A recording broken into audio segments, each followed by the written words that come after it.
Hello guys and welcome back to I'm a Celeb Catch Up, and today we've got two trials to talk about and a whole lot of other interesting stuff that happened in the camp. There have been arguments, there have been falling outs, there's been a particularly sensitive conversation that I'm going to have to dive into, which I'm not looking forward to, yay. But on the whole, actually, the hour and a half kind of flew by. It was actually paced quite well, and I didn't actually notice the fact that it had been an hour and a half by the time it had finished. So I feel like the show is moving in the right direction when it comes to pacing and things like that. It's not as painful to sit through an hour and a half because there was enough content to fill it, and it wasn't just kind of stupid little moments. But yeah, on the whole, very, very good episode. Actually was thoroughly entertained, and I gotta say the Misery Motel actually turned out to be a lot more entertaining than I thought it would be. Okay, so speaking of the Misery Motel, I thought the first part of this trial was very, very entertaining and very, very good. Sam, Tony and Marvin had to spend the night at the Misery Motel, and that essentially meant that they had 15 minutes to look through 3 different rooms for 10 gold coins each. So there was a total of 30 gold coins in total, and I gotta say, this one felt like a Bush Tucker trial. It was a room filled with creepy crawlies that they had to dig through. They had to put their hands in different hellholes.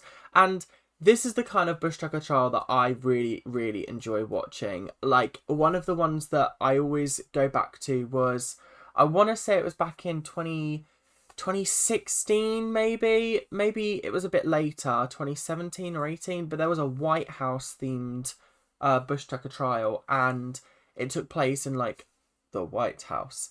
And it's just like when you've got an environment that you have to go through different themed rooms and there are just creepy crawlies and nasty things in there, it's so entertaining to watch because Ant and Dec have always got some kind of pun on there. Like I think they called it like the I can't remember what they called the Oval Office, but anyway, it was a fun trial, and this kind of reminded me of the sort of themed trial rooms that they used to have. They haven't really done any this series. It's been kind of, you're in a box, climb something, you're underground. I think the closest we had was the No Time to Cry trial, but Nella didn't even complete that, so yeah.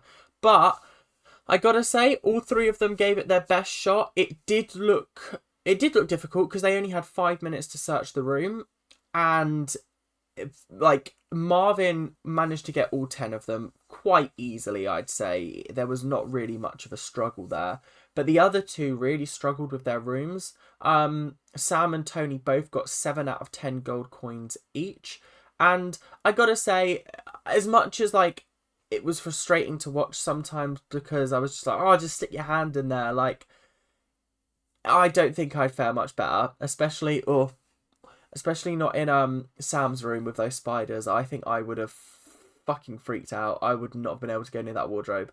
Ugh. Anyway, so there was that. That was quite interesting. And then what happened next? Oh, the vending machine. So they got 24 gold coins, and they could spend them at the vending machine. Fortunately, they decided to prioritize getting the stars, which I thought was very, very smart. And then they spent the rest of their money on 2 stock cubes, a bar of chocolate, and I think they had like 1 left over. And they got a chef's apron for Fred, which we'll get onto a little bit later. But I've got to say, I think it was smart for them to go for the stars, especially because essentially this was part of the trial for the food that day. So they managed to secure 5 stars before the next day had even begun. So like good progress, boys. I thought this was a very, very entertaining start to the episode, and it was just a great trial. I thought it was really entertaining, and it was nice to have them there as moral support as well. So before we get into the next Bush Tucker trial, we've got a couple of conversations to talk about. Firstly, Danielle was woken up by a frog on her face, which I thought was quite funny. Next up, Jamie Lynn was talking about living at Disneyland for a couple of summers and growing up with Ryan Gosling, which I thought was quite funny. And then we come to the most sensitive part of the episode, and I gotta say, Nigel's put his foot in it really badly, I thought. So they were having a conversation about water and how water is said differently by different nationalities or cultures. I think that was what the conversation stems from. But obviously, Nigel's playing the sort of martyr, and he's being like, "Oh, you can't say that anymore. You can't say that." And Nella calls him out and goes, "Why can't you say that anymore? Like, it's not." And so he said something about, he was just going on and on about cultural appropriation. Oh, if I do that, it's cultural appropriation. And Nella was pointing out, well, no, there's a difference between appropriating someone's culture and taking the piss out of it, and just sort of, it depends whether it's said to take the piss out of or not. And so I'm not doing a good job of explaining this, but Nella raised very, very good points, I thought, and she handled that conversation very eloquently and articulately, which is something that she didn't do in her last conversation with Nigel. So I think definitely making progress there, and I was really impressed with Nella, actually. It was a tricky conversation because Nigel's constantly sort of like, oh, you can't say that. Oh, I don't know the rules anymore. I don't know the rules. It's like, well, just use your common sense. Is what you're going to say going to offend people? If it is, probably not wise to say it. There's a difference between people being offended and people being like offended for no reason. Like, you could go on Twitter. There's a very famous example where it's like, you could go on Twitter and say, I like cats, and then someone will be like, oh, so you don't like dogs? It's like, no, what part of that said I don't like dogs? I just said I like cats. That's the kind of thing that, like, people can get offended by anything you say, but there are valid reasons for being offended. And I think people nowadays are sort of like, oh, people are too easily offended. Well, no. People, yes, are easily offended by ridiculous things, but then you've got to remember that there are still things that people will find offensive, regardless of...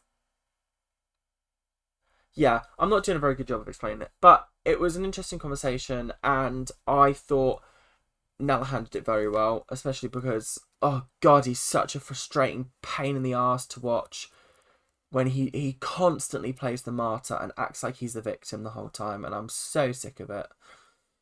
So it's time to talk about the trial, Dreaded Beds, and I got to say, this was a very, very difficult challenge, and if I'm being honest, it was impossible to get all 10 locks open, and that's just how I felt about the trial, because it was a case of, and I think it was stupid design is what it was. I think it was absolutely ridiculous that this was even an idea for a trial. It was painful to watch because Frankie was in one room, pitch dark, had to feel around on the wall for codes. He's feeling around, he's getting most of them right, sometimes he's getting them wrong, but like, he's communicating effectively. However, he's only found half of the codes. The other half of the codes are behind his head. I don't even think he knew they were there until the end of the trial. So that was a bit painful to watch. And then the other half of the trial was communicating those codes to Nella, and then Nella had to input them into the combinations. And this is kind of how I felt about the previous trial, where they had 10 keys and they had to open 10 boxes. I was like, that takes a lot longer than you think it will, but also it's 10 keys for 10 boxes. No, this trial had locks, combination locks. So for one code, you've got to try all 10 maximum. Like, you could get lucky and get 1, 2, 3, 4. The trial is going to take longer than 10 minutes, I think, especially by the time he's felt it, he's said it, You've input it in all 10 and seen which one works. The only problem is that Nella was not doing it in a strategic way at all. She was going from top right to bottom right to middle to top. She had no system, no strategy. So that was frustrating to watch.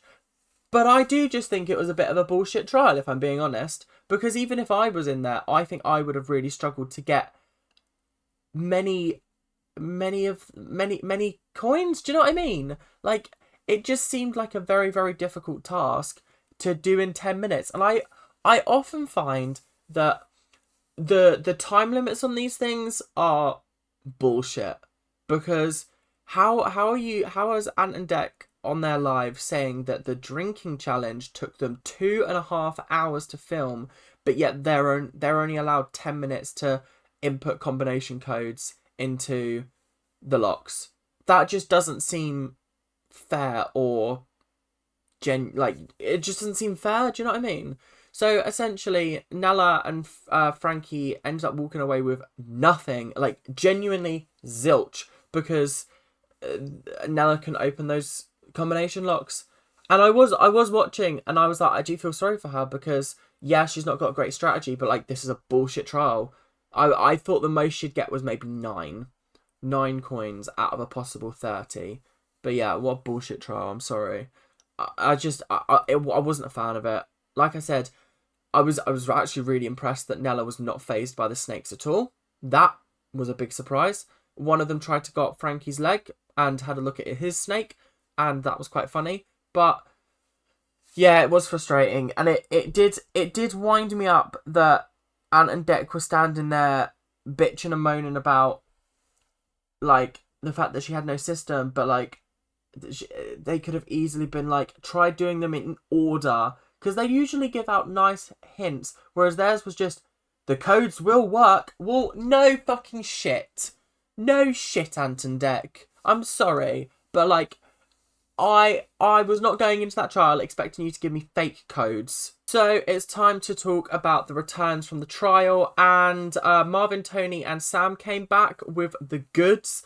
Sam had it tucked down his trousers for some reason, which was really weird, and so when he pulled it out, everyone was like, what?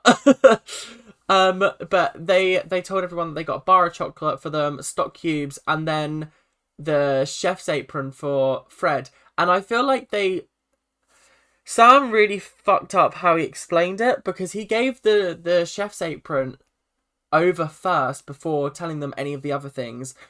And Fred was like, what the why did you get this? And everyone was like, why did you waste your money on that? And then later on he explained, oh, the reason we got it was because we had one token left over, and that was the only thing we could get with one token. That made sense. And I was like, oh, okay, that makes so much more sense. But like, you didn't explain that at first, so like people were genuinely probably upset, especially when you could have got their fucking luxury item. I'm glad that Nigel's not got his fucking chair. He can suffer. Ugh. But yeah, it was just quite funny. And then later on, they all had a square of chocolate each, and they might have had 2 squares. I can't remember. But oh my gosh, I can just imagine having gone without sugar and just anything for weeks and weeks, and that weeks and weeks. It's been like literally 10 days. And you have that bit of chocolate, and it's like, yeah. Yeah, no, I can imagine that would taste really, really nice. But leading on from that, I thought it was really, really funny that Jamie Lynn started crying afterwards. She was having a bit of a breakdown, and she was like, oh, that chocolate was the thing that set me off. I thought that was very entertaining. And then Sam caused a little bit of discourse because he, jokingly, may I add, accused Jamie Lynn of, what was the word he used? Of crying wolf when it came to like wanting to quit. And she was like, no, I every time I say it, I'm being deadly serious in that moment. And I was like, if you were deadly serious, you'd have gone by now. It's kind of how I feel about the situation. I'm sorry. But like, I thought Sam meant it very genuinely as a joke, and I thought it came across as a joke, but it got Jamie Lynn's back up. So I don't know, bit of tension there, I guess. So yeah, the dinner was was quite interesting. Venison steaks. I gotta say, for 5 stars, not bad. I think, yeah, I would have taken venison steaks. That would have been quite nice. I think mixed in with the rice, a little bit of stock cubes. Those stock cubes would have gone miles, because like yeah, you only get 2 stock cubes, but like if you just like sprinkled a little bit in, just to flavour the water a little bit. You don't need the whole thing, just a little bit of flavour, just a light sort of like hint of beef. Oh, it's funny, it's funny. But yeah, the dinner was quite funny as well. Fred made a weird comment about like dripping into the food, like his sweat, and he said that it's happened many times. I was like, ugh. But also extra salt. Do you know what I mean? So the next trial is the classic in a tank filling up with water, and you've got to dive to the bottom and unlock the codes while there's sea creatures roaming around. Honestly, their creative streak has really run out this series. I think the Misery Motel was a fun little detour, but then even then we had the snake beds, and I just want exciting, genuinely interesting trial. Like, do you remember when they I can't remember who it was. Wasn't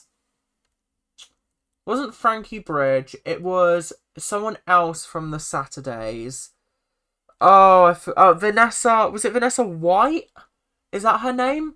She did a trial where she had to sit in a car and sing karaoke. And if she didn't, then she got like gunked, or there was bugs thrown on her or whatever. That was such a fun trial, and it was something that we hadn't seen before. But this is a boring trial. I'm sorry, but like the water tank filling up with water just it hit about 6 or 7 series ago, and I'm pretty sure they've done it at least once every single series since. And it's becoming formulaic, and it's becoming boring. So, like, I just want the creativity back. I really just want the creativity back. Like, there used to be so many cool and interesting Bush Tucker trials. Like, do you remember the one back in 2010 when Stacey Solomon got in a massive pie and was just dunked and gooped, and it was so entertaining and so funny. And now we just get the same old trials with like reskins. Oh, I'm so done. Right, anyway, thank you guys so much for watching. Oh, by the way, Nigel and Nick are taking on the trial. I don't know why the British public is so intent on giving Nigel his 25% screen time. Like, he's very blatantly obvious about wanting that screen time, and you're giving it to him. Oh, it's so painful. And like, when he doesn't get picked for a trial, he's like, it's like, no, I'm sorry. Oh, I'm so done. Right, thank you guys so much for watching. I feel like the longer this series goes on, the more I'm ranting about it and raving. I'm really living up to the channel name. But thank you guys for watching, and I'm lost for words. I've run out of words. Thank you guys for watching. See you later. Keep on ranting. Bye now.